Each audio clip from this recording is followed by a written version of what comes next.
Hello students, तो आज मैं आपको बताती हूँ कि नर्सिंग डायग्नोसिस कैसे बनाते हैं। तो नर्सिंग डायग्नोसिस क्या है, आप सभी के लिए जानना बहुत ज़्यादा इंपॉर्टेंट है कि नर्सिंग डायग्नोसिस कैसे बनाए जाते हैं। आपके एग्जाम में एनसीपी बनाना जरूर आता है, तो उससे आप नर्सिंग डायग्नोसिस कैसे प्रिपेयर करेंगे। देखिए, नर्सिंग डायग्नोसिस क्या होते हैं। हम स्टार्ट करेंगे अपना टॉपिक। हमारा टॉपिक क्या है, नर्सिंग डायग्नोसिस।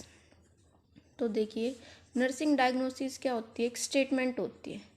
क्या होती है, एक स्टेटमेंट होती है हमारी। क्या होती है, स्टेटमेंट। इसके मेनली दो पार्ट्स होते हैं। फर्स्ट हमारा क्या होता है, प्रॉब्लम, जिसको हम क्या करते हैं, अपना डिफाइन करते हैं कि प्रॉब्लम क्या होती है। इसके साथ ही हमारे क्या होते हैं, इटियोलॉजी। क्या होती है, इटियोलॉजी, जिसको हम क्या बोल सकते हैं, कोई कोज भी बोल सकते हैं। और पहले इसके साथ क्या आता है, इटियोलॉजी को हम क्या बोल सकते हैं, रीज़न भी बोल सकते हैं। ये दो चीज़ों से मिलकर बनी होती है हमारी प्रॉब्लम या फिर कोई भी इटियोलॉजी। ये दोनों मिलकर क्या बनाते हैं, हमारी एक स्टेटमेंट बनाते हैं। उस स्टेटमेंट को हम क्या बोलते हैं, नर्सिंग डायग्नोसिस बोलते हैं। तो मैं आपको एक किसी डिजीज़ के ऊपर बताती हूँ। जैसे हमने ईजी सी ले लेते हैं, फॉर एग्जांपल हम क्या लेते हैं, हमारा डायरिया ले लेते हैं। कौन सी डिजीज़, डायरिया ले लिया हमने, ठीक है। ये हमारी क्या होगी, प्रॉब्लम होगी कि क्या है, पर्सन को किसी को भी क्या है, डायरिया है। तो अब हमें क्या करना है, इसके ऊपर डायग्नोसिस बनाना है। तो हम क्या देखेंगे, डायरिया के अंदर क्या देखेंगे, हमारे साइन एंड सिम्टम्स देखेंगे कि डायरिया के क्या क्या होते हैं। देखो, डायरिया के अंदर क्या होता है, हमें वोमिट, लूज मोशंस होते हैं हमारे पर्सन को। क्या होते हैं, लूज मोशंस होते हैं। और क्या होता है, पर्सन को वोमिटिंग होती है डायरिया के अंदर। और क्या होता है, वोमिटिंग होती है। और क्या होता है, उसको डिहाइड्रेशन हो जाता है। डिहाइड्रेशन क्या होता है, निर्जलीकरण, पानी की कमी। फ्लूइड जो हमारी बॉडी से लूज मोशन और वोमिटिंग के द्वारा क्या हो जाता है, बाहर निकल जाता है, जिससे क्या हो जाता है, पर्सन को डिहाइड्रेशन। और क्या हो सकता है, एब्डोमिनल पेन हो सकता है। क्या हो सकता है, एब्डोमिनल पेन पर्सन को हो सकता है। जैसे देखिए, फिर इसके अंदर जैसे हमारा क्या था, डायरिया। तो डायरिया में पर्सन को क्या क्या साइन एंड सिम्टम्स होते हैं, जैसे हमारे लूज मोशंस हो गए, वोमिटिंग हो गई, डिहाइड्रेशन हो गया और एब्डोमिनल पेन हो गया। तो इस चीज़ से रिलेटेड हम क्या बनाएंगे, अब एनसीपी बनाएंगे। तो हम इसमें क्या करते हैं, प्रियोरिटी के अकॉर्डिंग अपना क्या बनाते हैं, हम डायग्नोसिस बनाते हैं। तो इसमें पर्सन को सबसे ज़्यादा सीवियर क्या हो रहा है, जैसे एब्डोमिनल पेन हो रहा है, तो इसी से रिलेटेड हम क्या बनाएंगे, अपना नर्सिंग डायग्नोसिस हम बनाएंगे। देखिए क्या है, कैसे बनाएंगे, एब्डोमिनल पेन, एब्डोमिनल पेन, ये हमारी क्या होगी, कोई भी हमने क्या बताया था, प्रॉब्लम प्लस कोज। एब्डोमिनल पेन हमारी क्या होगी, प्रॉब्लम होगी। अब क्या है, एब्डोमिनल पेन क्यों हो रहा है, किसकी वजह से, डायरिया क्या हुआ है, किसकी वजह से, किसी भी इन्फेक्शन की वजह से, ठीक है। ये हमारा क्या हो गया, कोज हो गया, इटियोलॉजी होगी, या फिर हमारा रीज़न हो गया। तो बीच में हम क्या लगाते हैं, अपना डोनेट करते हैं, जैसे ड्यू टू या फिर रिलेटेड टू। तो ये हमारा एक क्या बन गया, एक हमारा नर्सिंग डायग्नोसिस बन गया। क्या बन गया, abdominal pain related to infection या फिर abdominal pain due to infection. ऐसे ही हम क्या करते हैं, अपने सारे नर्सिंग डायग्नोसिस क्या करते हैं, बनाते हैं। किसके ऊपर बेस होते हैं, ये हमारे साइन एंड सिम्टम्स क्या होते हैं, जो हमारे साइन एंड सिम्टम्स होते हैं, इन्हीं के ऊपर क्या होते हैं, ये हमारे बेस होते हैं, ठीक है। जैसे कोई भी डिजीज़ होगी, उसके हम पहले क्या देखेंगे, साइन एंड सिम्टम्स देखेंगे। फिर मोस्ट प्रायोरिटी हमारा कौन सी है, फिर वो हम उसके अकॉर्डिंग क्या करेंगे, मेड करेंगे। तो ऐसे मैं आपको क्या करती हूँ, कुछ 5 या 6 नर्सिंग डायग्नोसिस बनाती हूँ, जिनको आप क्या कर सकते हो, हर डिजीज़ के अंदर क्या कर सकते हो, उनको एक्सप्लेन कर सकते हो, ठीक है। लेकिन हमें हमेशा क्या करना है, एक बात का ध्यान रखना है नर्सिंग डायग्नोसिस बनाते समय, कि हमें अकॉर्डिंग टू क्या बनानी है, अपनी according to priority, according to priority ही क्या करने हैं, हमें अपने नर्सिंग डायग्नोसिस मेड करना है। जैसे फर्स्ट बन गया हमारा एब्डोमिनल पेन। एब्डोमिनल पेन क्या हो सकता है, ये हमारा एक्यूट में भी हो सकता है, एक्यूट एब्डोमिनल पेन, या फिर क्रोनिक एब्डोमिनल पेन लिख सकते हैं। Acute abdominal pain due to infection, या फिर chronic abdominal pain due to the severe infection. Due to भी लिख सकते हैं, या फिर हम रिलेटेड टू भी लिख सकते हैं। इसी के अंदर देखिए, सेकंड हम हमारा क्या बना सकते हैं, देखिए वोमिटिंग हो रही थी, लूज मोशंस हो रहा था, डिहाइड्रेशन हो रहा था, इनकी वजह से क्या हो रहा था, पर्सन का फ्लूइड इलेक्ट्रोलाइट इम्बैलेंस हो रहा था। तो सेकंड हमारा क्या बना सकते हैं, फ्लूइड इम्बैलेंस, क्या बन सकता है, fluid imbalance less than body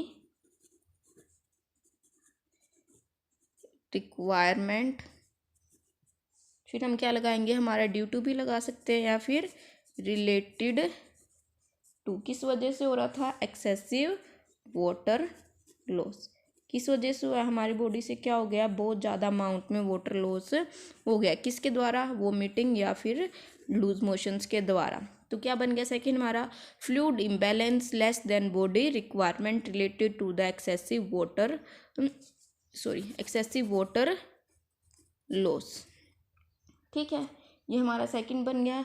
third हम किस में बना सकते हैं, इम्बैलेंस न्यूट्रिशन पे बना सकते हैं कि पर्सन क्या हो गया, कोई भी नॉर्मल डिजीज़ ले लो। नॉर्मल डिजीज़ में क्या होता है, पर्सन का जो फूड लेने का, फूड इनटेक का पैटर्न होता है वो क्या हो जाता है, डिस्टर्ब हो जाता है। क्योंकि बीमार होने की वजह से पर्सन क्या हो जाता है, उसकी एपेटाइट जो हो जाती है वो क्या हो जाती है, लॉस हो जाती है। उसकी भूख क्या हो जाती है, ख़त्म हो जाती है। तो हम क्या बनाएंगे, इम्बैलेंस न्यूट्रिशन या फिर इम्बैलेंस न्यूट्रिशनल पैटर्न। ठीक है, related to loss of appetite, related to loss of appetite. Appetite ख़त्म होने की वजह से क्या हो गया, उसका इम्बैलेंस न्यूट्रिशन पैटर्न हो गया। तो ये 3 हो गए हमारे। फोर्थ हम नर्सिंग डायग्नोसिस क्या था, फोर्थ क्या बनाएंगे, देखिए फोर्थ हम बनाएंगे किसी भी डिजीज़ कंडीशन में पर्सन को क्या होगी, पेन हो रहा है, ठीक है, या फिर भूख नहीं लग रही है, बॉडी टेम्परेचर इंक्रीज, तो उस टाइम पे पर्सन का स्लीप जो पैटर्न होता है, स्लीपिंग पैटर्न, वो क्या हो जाता है, डिस्टर्ब हो जाता है। तो हम फोर्थ क्या बनाएंगे, हमारा disturbed sleep pattern related to disease condition भी लिख सकते हैं हम, या फिर क्या लिख सकते हैं, रिलेटेड टू हॉस्पिटलाइजेशन। पर्सन कहाँ पे है, हॉस्पिटल में एडमिट है।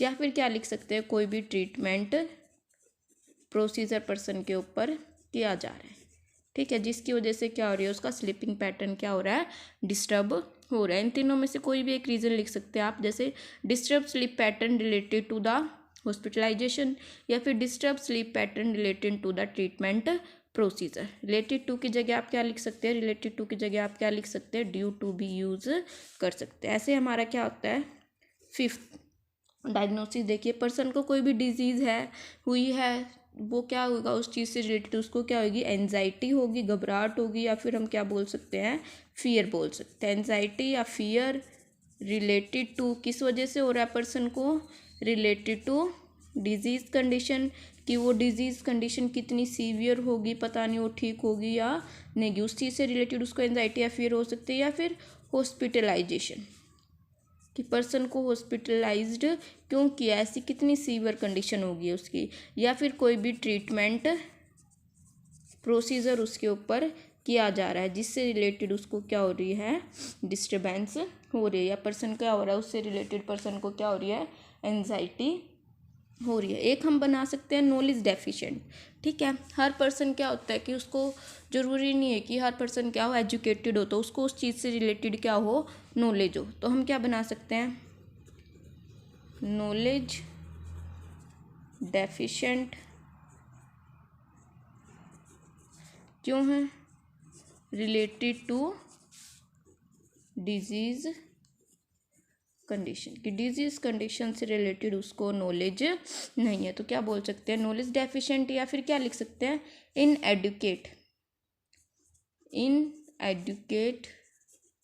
Knowledge related to disease condition, की जितनी उसको नॉलेज होनी चाहिए उस चीज़ के बारे में उतनी उसको नॉलेज नहीं है। ठीक है, तो ये ऐसे 5 या 6 हमारे डायग्नोसिस है जिनको आप हर डिजीज़ कंडीशन में क्या कर सकते हो, राइट कर सकते हो। लेकिन हमेशा कैसे राइट करेंगे, अकॉर्डिंग टू देयर प्रियोरिटी। देखिए मैं फिर से रिपीट करती हूँ। फर्स्ट हमारा क्या था, acute abdominal pain related to infection. ठीक है, पेन हो रहा है किस वजह से, उसको इन्फेक्शन की वजह से। सेकंड है हमारा fluid imbalance less than body requirement, related to the excessive water loss. Third है हमारा imbalance nutrition pattern related to the loss of apatite.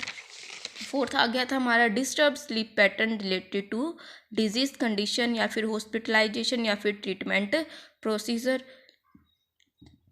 Fifth हमारा anxiety and fear related to the disease condition hospitalisation treatment and procedure. Sixth हम क्या लिख सकते हैं, knowledge deficient या फिर inadequate knowledge related to the disease condition.